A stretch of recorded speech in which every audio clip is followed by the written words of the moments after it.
กิจกรรมสวดมนต์พระไตรปิฎกครั้งที่19วันที่19พฤษภาคม2568รหัส245วันที่29พฤษภาคม2568เป็นวันที่29ของกิจกรรมสวดมนต์ข้าพเจ้าขอถวายเสียงสวดสาธยายพระสูตรพระปริตรและมนต์ต่างๆถวายเป็นพุทธบูชาธรรมบูชาสังฆบูชาและอาจารยบูชาแด่ครูบาอาจารย์ทั้งหลายขอจิตของข้าพเจ้าจงตั้งมั่นมีสติระลึกได้มีสมาธิจดจ่อในอักขระพยัญชนะในบทสวดอย่างต่อเนื่องด้วยเถิด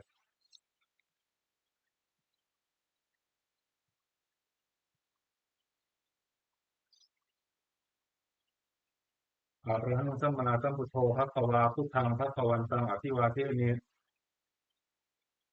สวากขาโตภควตาธัมโมธัมมังนัมสสามิสุปฏิปันโนภควโตสาวกสังโฆสังฆังนามามิ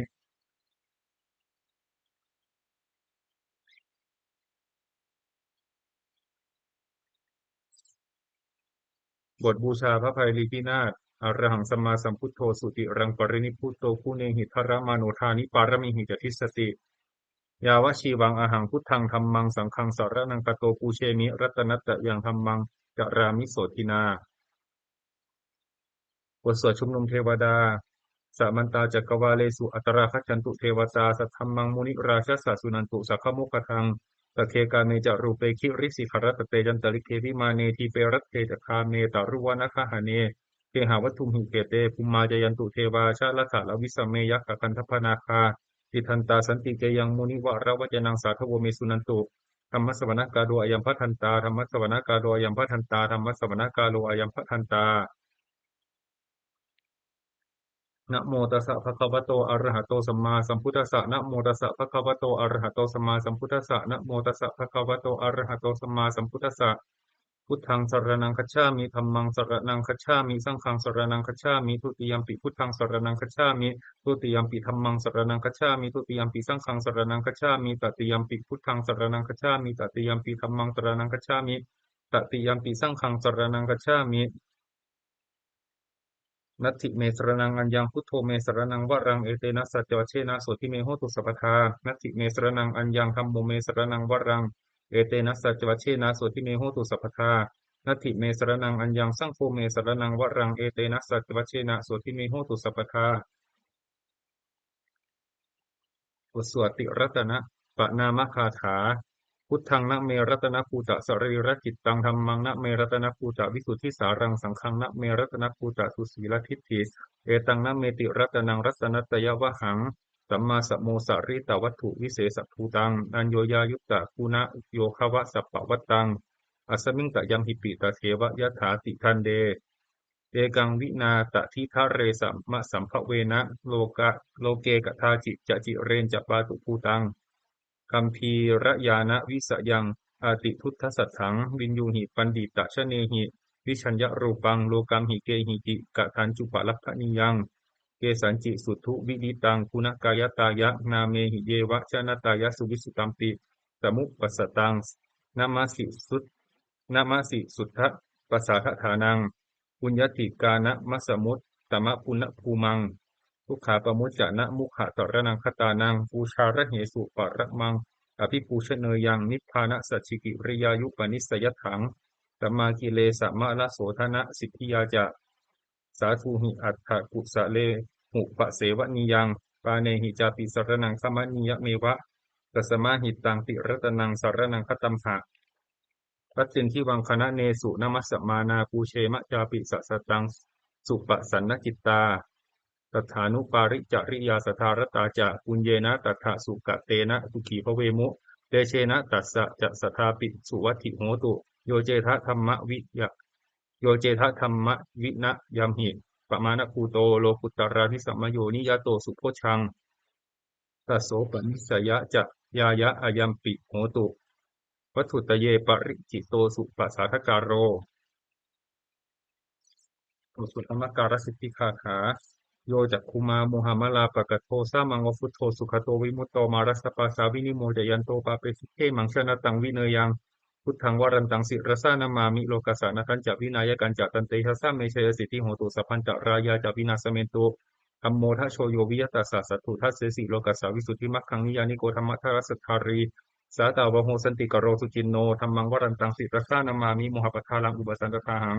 ปันเตทัสสะเมเชยสิทธิโหตุสัพพันตรายาจาวินาสเมนตุตถมมเสนาสุขตานุโคโยโลกัสสะปะปุปะกิเลสะเจตาสันโตสยังสันตินิโยชโกจะสวาคาตธัมมังวิหิตังกโรติสังฆังวรันตังสิรสานามามิพุทธานุพุทธังสมาสีลทิติงปันเตทัสสะเมเชยสิทธิโหตุสัพพันตรายาจาวินาสเมนตุ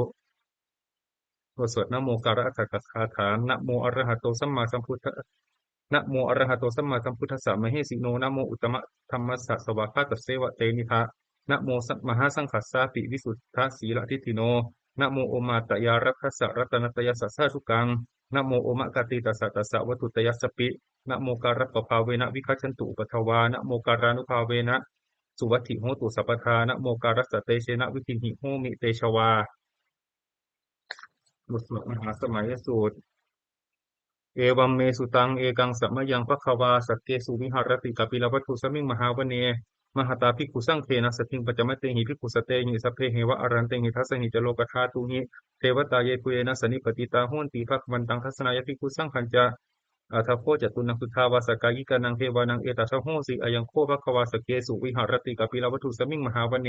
มหตาภิกขุสังเทนะสติงปัจจมเตหิภิกขุสเตหิสัพเพเหวะอรันเตหิทัสสหิจโลกธาตุหิ เทวตาเยปุเยนะสนิปติตาหุนติภควันตังทัศนายภิกขุสังคัญจะยันนูนะมายัมปิเยนะภควาเตนุปสังกเมยามะอุปสังกมิตวาภควาโตสันติเกปเจกะคัทธาภาเสยามาติอัตโฟตาเทวตาเสยธาปีนามะพลวาปุริโสสัมมิชิตังวาภหังปะสาระยะปะสาริตังวาภหังสมินเชยะเอวะเมวะสุทาวาเสสุเทเวสุอันตรหิตาภควโตปุระโตปะตุระหังสุอัตโฟตาเทวตาภควันตังอภิวาเทตวาเอกมันตังอัตถังสุเอกมันตังทิตาโคเอกาเทวตาภควโตสันติเกอิมังคัทังอภาสิ มหาสมโยปวานสมิงเทวกายาสมาคตาอาคตมหาอิมังธรรมะสมยังคติตาเยวะอปราหิตาสังคันติอัตโคอปราเทวตาภะคะวะโตสันติเกอิมังคทังอภาสิตัตระภิกขวสมาทังสุจิตตังอัตโนอุชุกะมะกังสุสารทิวะเนตานิพะเหตวาอินทริยานิรักขันติปันดิตาติอัตโคอปราเทวตาภะคะวะโตสันติเกอิมังคทังอภาสิเกตวาคีลังเกตวาปะลีขังอินทคีลังโอหัจจมเนชาเตจรันติสุทธาวิมาลา จักขุมาตาสุทันตาสุสูนาคาติอัตโคอัปราเทวตาภะคะวะโตสันติเกอิมังคทังอภาสิเยเกจิพุทธังสารนังคตาเสนะเตคามิสันติอปายะภูมิงปหายะมานุสังเทหังเทวกายังปริปุเรสันติติ อัตถโคภควาภิกขุอมันเตสิเยปุเยนะภิกขเวทัสสสุโลกธาตุสุเทวตาสนิปติตาโหนติตถาคตังทัศนายภิกขุสังกัญจาเยปิเตภิกขเวอเหสุงอติตมัฏฐานังอรันโตสมมาสัมพุทธาเตสัมปิภควันตานังเอตปะระมะเยวะเทวตาสนิปติตาอเหสุงเสยธาปิเมหังเอตระหิเยปิเตภิกขเวภวิสสันติอนาคตมัฏฐานังอรันโตสมมาสัมพุทธาเตสัมปิภควันตานังเอตปะระมะเยวะเทวตาสนิปติตาภวิสสันติเสยธาปิเมหังเอตระหิอจิกิสสามิภิกขเวเทวกายานังนามามิ กิตติสามีภิกขเวเทวกายานังนามามิเทสิสามีภิกขเวเทวกายานังนามามินังสุนาถาสาธุกังมนสิกโรธาปัสสิสามิติเอวัมพันเตติโคเตติคูภควโตปัจจโสสุงภควาเอตทโวจาสิโลกะมนุกัสสามิยถาภูมาตทัสสิตาเยสิตาคิริคัพพรังปหิตตาสมาหิตาปุถุสีหาวสาลีนาโลมหังสาปิสัมพุโนโอทาตมานัสสาสุทธาวิปัสสนามานาวิลาปิโยปัญจสตเตยตวาวะเนกาปิลาวัฏเว ตโตอมันตยิสัทธาสาวกเกสาสเนระเตเทวกายะอภิกันตาเตวิชานาถาภิกขโวเตจะอัตตปะมะกรุงสุตวาพุทธศาสสนังเตสัมปะตุระหุยานังอมนุสสานาทัสสนังอเปเกสัตตมัทธปุงสหสังอัฏฐสัตตริงสตังเอเกสหัสสานังอมนุสสานามัทธสุงอเปเกนันตมัทธปุงที่สาสภาพุตตาอหุงกันจัสสพพังอภิญญายะวะวกิตวานะจักขุมาตโตอมันตยิสัทธาสาวกเกสาสเนระเตเทวกายะอภิกันตาเตวิชานาถาภิกขโวเยโวหังกิตยิสสามิคิราหิอนุปปโส ตัตตะสหัสสะวยถาภูมมากาปิลวัฏวาอิทิมันโตชุติมันโตวันนะวันโตยัสสสีโนโมทะมานาภิกามุงภิกขุนังสมิติงวนังชาสหัสสะเหมาวัตตายขานันตวันิโนอิทิมันโตชุติมันโตวันนะวันโตยัสสสีโนโมทะมานาภิกามุงภิกขุนังสมิติงวนังสาตาคิราติสหัสสะยขานันตวันิโนอิทิมันโตชุติมันโตวันนะวันโตยัสสสีโน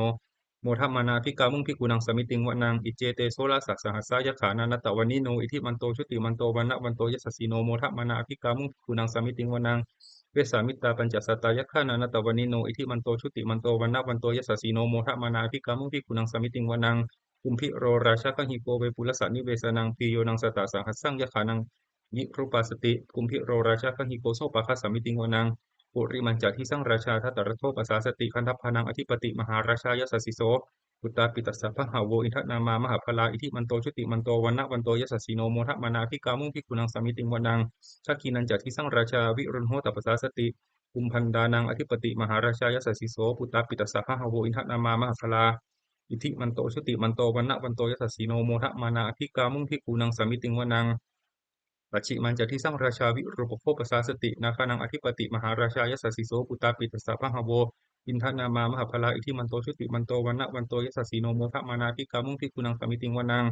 อุตตรัญจะที่สร้างราชากุเบโรตัปปสาสติยังขานังอธิปติมหาราชายสสสิโสปุตตาปิตสสะพะหาโวอินทนามามหาพลาอิทิมันโตชุติมันโตวันนะวันโตยสสสีโน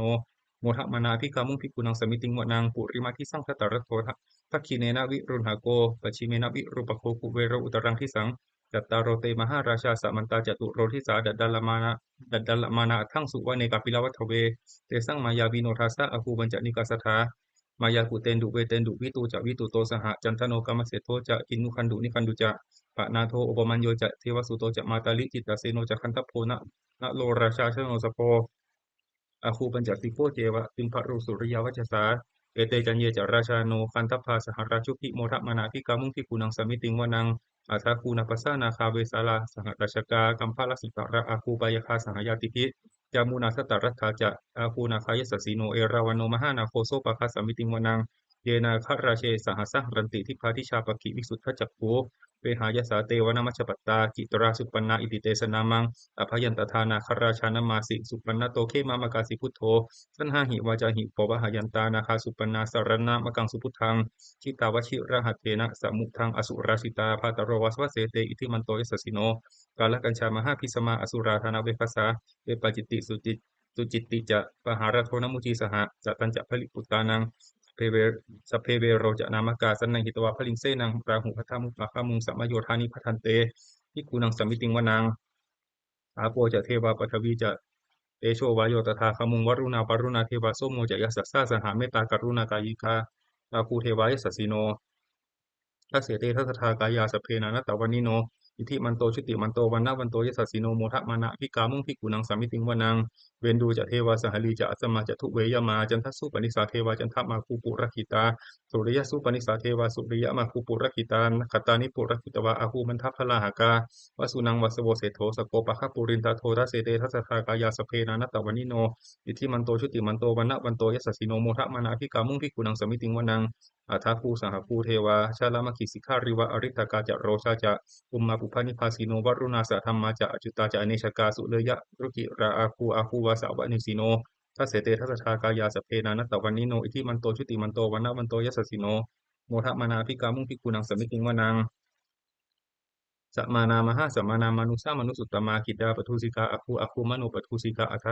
ฐคูหรโยเทวาเยจาโลหิตวาสิโนปารคามหาปารคาอาคูเทวายสสสิโนทัสเสเตทัสสะทากายาสพเพนานัตตวันิโนอิทิมันโตชุติมันโตวันนะวันโตยสสสิโนโมทะมานาภิกามุงภิกขุนังสมิติงวะนางสุกากรุมหะอรุณาอาคูเวคานัสสะสหะโอทาตะไทหะปะมุขาอาคูเทวาวิจักขณาสัทธามัตตาหะราคาชามิสกาจายสสสิโนตนะยังอาคาปะชุนโนโยติสะอภิวัสสติ ทัสเสเตทัสสะทากายาสพเพนานัตตวันิโนอิทิมันโตชุติมันโตวันนะวันโตยัสสสิโนโมทะมานาภิกามุงภิกขุนังสมิติงวะนังเขมิยาตุสิตายามากตกาจายสสสิโนอัมพิตกาลามัสเสธาโชตินามาจะอาสาวานิมานะรติโนอาคูอัฏฐาคูปรนิมิตาทัสเสเตทัสสะทากายาสพเพนานัตตวันิโนอิทิมันโตชุติมันโตวันนะวันโตยัสสสิโนโมทะมานาภิกามุงภิกขุนังสมิติงวะนัง สัทเทเตเทวนิกายาสพเพนานัตตวันีโนนามันวะเยนะอาคันชุงเยจันเยสัตถิสาสหะปาวุทธชาติมะคีลังโอคตินะมนัสสวังทัตเทโมคตารังนาคังจันทังวะอสิตาติตังสุพรรมมาปรมัตโตจะอุทธาอิทิมาโตสหะตันนังกุมารโรติโสจะโสปะคะสมิติงวะนังสหัสสพรหมโลกานังมหาพรหมาพิจิจเตอุปปันโนชุติมันโตพิสมากายโยยสัสสิโส พระเศรษฐอิสระอาคูปเจกวัสวัตติโนเตสัญจะมัชโตอาคาหาริโตปริวาริโตเตจัสสพเพอภิกันเตสินเทเทเวสพรหมเกมารเสนาอภิกามิปัสสะกันหัสสะมันทิยังเอทะคันหัตถะพันธัตถะราเคนะพันธะมัทุโวสมันตาปริวาเรทะนาวมุญจิทะโกจินังอิติตัตถะมหาเสโนกันหะเสนังอเปสยิปานินาตละมหัจจะสรังกตวานเพระวังตถาปาวุสโกเมโคธนายันโตสาวิชโกตถาโสปจิตทาวติสังกุโทอสยังวเส ปัญจสัพพังอภิญญายะวะวะกิตวานะจักขุมาตาโตอมติตาโตอมติสัทธาสาวเกสาสเนรเตมารเสนาอภิกันตาเตวิชานาตภิกขโวเตจะอัตตะมะกะรุงสุตวาพุทธศาสนานังวิตาระเคหิปกามุง เนสังโลมาปิอินชยงสัพเพวิชิตสังขามาพยาติตายสสสิโนโมทันติสหภูเตหิสาวกาเตชะเนสุตาติบทสวดมังคลสุตตังอเสวนาจะพาลานังปันดิตานันจะเสวนาปูชาจะปูชนียานังเอตัมมังคลมุตตมังอิติรูปเทสาวาโซจะปุเพจะกตปุญญาตาอัตตสมมาปณิทิจะเอตัมมังคลมุตตมังพังหุสัจจันจะสิบปัญจวินโยจะสุสิกิโตสุภาสิตาจะยาวาจาเอตัมมังคลมุตตมังมาตาปิตุปัฏฐานังปุตตะทารสสังขโหอานาคุลาจะกัมมันตาเอตัมมังคลมุตตมังทานันจะธรรมจริยาจะยาตกานันจะสังขโหอนาวัชชานิกัมมานิเอตัมมังคลมุตตมังอารติวิรติปาปามัจจปานาจะสัญญโมอปะมาโทจะทำเมสุเอตัมมังคลุตตมังคารโวจะนิวาโตจะสันตุทีจักตัญญุตากาเลนะธรรมะสวนังเอตัมมังคิมุตตมังคันติจักโสวัจจสตาสมานานันจะทัสสนังกาเลนะธรรมะสากัจฉาเอตัมมังคลมุตตมังตะโปจะพรหมจริยัญจะอริยสัจจานัสสนังนิพพานะสัจฉิกิริยาจะเอตัมมังคลมุตตมังพุทธสสะโลกธรรมเมหิจิตตังยัสสะนกัมปติโสกังวิรชังเขมังเอตัมมังคลมุตตมังเอตาทิสานิกตวานัสสัพพะทะมะปะราชิตาพัทธะโสทิงคชันติตันเตสังมังคลมุตตมันติบทสวดรัตนปริตยังกินจิวิตังอิทาวาหุรังวาสเคสุวายังรัตนังปณิตังนะโมสมังอติตถาคเตนะอิทัมปิพุทเทรัตนังปณิตังเอเตนะสจเจนะสุวัติโหตุขะยังวิระคังอมตังปณิตังยัตถชคาสปยมุนิสมะหิโตนะเตนะธรรมเมนะสมัติกินจิอิทัมปิธรรมเมรัตนังปณิตังเอเตนะสจเจนะสุวัติโหตุยามพุทธเสโธปริวันนะยีสุจิงสมาธิมานันตริกัญญมาหุสมาธินาเตนะสมุนาวิชติอิทัมปิธรรมเมรัตนังปณิตังเอเตนะสจเจนะสุวัติโหตุเยปุคละอัฏฐสตังปัสสัทธาจตาริเอตานิยุคานิโหติเตทัคขิเนยสุขตัสสะสาวกาเอเตสุทินานิมหาพลานิอิทัมปิสังเขรัตนังปณิตังเอเตนะสจเจนะสุวัติโหตุเอสุปยุตตามนัสสะกันเหนานิกามิโนโคตมัสสะสนัมหิเตปฏิปตาอมตังวิคัยหารัตถามุทาอิพุติงพุญชมานาอิทัมปิสังเขรัตนังปณิตังเอเตนะสจเจนะสุวัติโหตุขีนังปุรานะขีนังปุรานัง นวังอธิสัมภวังวิรัตจิตตายติเกภวสมิงเตกีนพีชาอาวิรุณหิชันธานิพพันติทีรายทายัมปทีโปอิทัมปิสังเขรตนังปณิตังเอเตนะสจเจนะสุวัติโหตุบทสวดธรรมบทขัดวะอัตตาหเวชิตังเสยโยยาจายังอิตราปชาอัตตะทันตสสะโพสสะนิจจังสัญญาตจาริโนเนวะเทโวนะคันทัพโพนะมาโรสหพรหมุนาชิตังอปชิตังกะยิราตถารูปสัชันตุโนบทสวดเกสพุทธสูตรภาสิตะมิทังเตนะภควตาชานตาปัสสตาอรหัตาสัมมาสัมพุทเทนะเอถตุมเหมมาอนุสเวนะมารัมมปรายะมาอิติกิรายะมาปิตักกะสัมปทาเนนะมาตักกะเหตุมานายคะเหนะมาอาการะปริวิตักเกนะมาทิฏฐินิชานักขันติยามาพัพพรูปตายะมาสัมมโนโนคารุยะธาตุเมเหอัตตะนาวชาเนยถาอิเมธัมมาอกุศลาอิเมธัมมาสาวัชชาอิเมธัมมาวินยูครหิตาอิเมธัมมาสามัตตาสมาทินนาหิตายะทุกขายะสังวัตันติอัตตตุเมเหปะชะเหยถายะธาตุมเหอัตตะนาวชาเนยถาอิเมธัมมากุศลาอิเมธัมมาอนาวชชาอิเมธัมมาวินยูปัสสัทธาอิเมธัมมาสมัตตาสมาทินนาหิตายะสุขายะสังวัตันติอัตตตุเมเหอุปสัมปชะวิหะเรยถาติบทสวดอุปนิยสูตรอุปนิยติชีวิตตมปปมายังชะรูปนิตัสสะนสันติตานาเอตังพยังมรณเนเปขมาโนปุญญานิกะยิราธาสุขาวหานิอุปนิยติชีวิตตมปปมายังชะรูปนิตัสสะนสันติตานาเอตังพยังมรณเนเปขมาโนโลกามิสังปะชะเหสันติเปโขโยทะกายเยนะสังยะโมวาจายะอุทจเจตสาตังตัสสะโปเปตัสสะสุขายะโหติยังชีวะมาโนปกโรติปุญญังธัมโมหะเวรคติธรรมจาริงธัมโมสุจินโนสุขะมาวหาติเอสานิสังโสธรรมเมสุจินเนนะทุกขติงคชติธรรมจารีสัพเพสังขาราอนิจจติยถาปัญญยปัสสติอัฏฐานิพินทติทุกเขเอสะมัคโควิสุทธิยาสัพเพสังขาราทุกขาติอัฏฐาปัญญยปัสสติอัฏฐานิพินทติทุกเขเอสะมัคโควิสุทธิยาสัพเพธัมมาอนัตตาติอัฏฐาปัญญยปัสสติอัฏฐานิพินทติทุกเขเอสะมัคโควิสุทธิยาบทสวดอปันนกะชาดกอปันนกัฏฐานะเมเกทุติยังอาหุตกิกาเอตทัญญายะเมทาวีตังคันเหยยะอปันนกังปะหุงเวสรนังยันติปปตานิวนานิจะอารามารุขเจตยานิมนุสสาพยตชิตาเนตังโคสรนังเขมังเนตังสรณมุตตมังเนตังสรณมาคมัสสะพทุกขาปมุจจติโยจะพุทธันจะธรรมันจะสังฆันจะสรนังคโต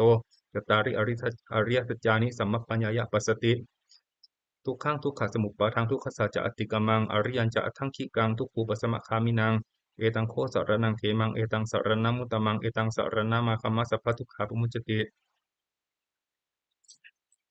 บทสวดพระเทกรัตถคาถาอตีตังนานวาคเมยะนัปปติกังเขอนาคตังบุคคลไม่ควรคำนึงถึงสิ่งที่ล่วงแล้วไม่ควรมุ่งหวังสิ่งที่ยังมาไม่ถึงยะทาตีตัมปะหีนันตังอปปัตตัญจะอนาคตังสิ่งใดล่วงไปแล้วสิ่งนั้นก็เป็นอาลัปไปแล้วสิ่งที่ยังมาไม่ถึงก็เป็นอันยังไม่ถึงปัจจุบันนันจะโยธรรมังตถะวิปัสสติอสังหิรังอสังกุปปังตังวิทธามะนุครูหเยก็บุคคลใดเห็นแจ้งในธรรมปัจจุบันไม่งอนแง่นไม่คลอนแคลนในธรรมนั้นๆได้บุคคลนั้นพึงเจริญธรรมนั้นเนืองๆให้ปลุกปลงเถิด